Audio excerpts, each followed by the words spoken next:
here is how you can stop a monthly payment on the iPhone. Let me guide you through it. And if it's your first time in here on Foxtecc, definitely subscribe for more tips and explanations like this one.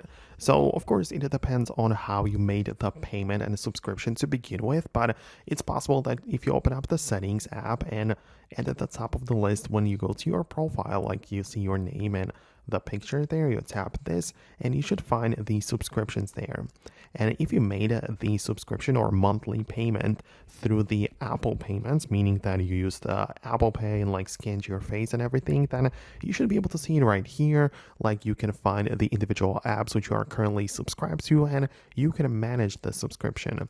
So you will have the ability to cancel it if it's possible, or for example, switch to a different plan if you prefer it that way. So you can stop a monthly subscription and switch to a yearly to save something on that. So it depends on what your goal is, but this is where you can find it as long as you have made the subscription through Apple payments. But if not, like me, in my case, I made a subscription to Netflix, which I know for a fact that I am subscribed to, but it's not showing up in this list, and that's because I haven't made the payment through Apple payments, but through their website directly. And in this case, you will have to go just through that service directly. So I would just open up Google and look up Netflix subscription change or whatever. I would sign in with my account and manage it right there on their website, on their platform.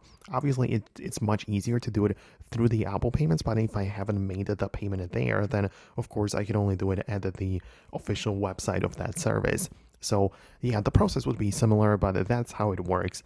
I hope I can help you out. Thanks a lot for watching, and I hopefully will see you later in the next videos too.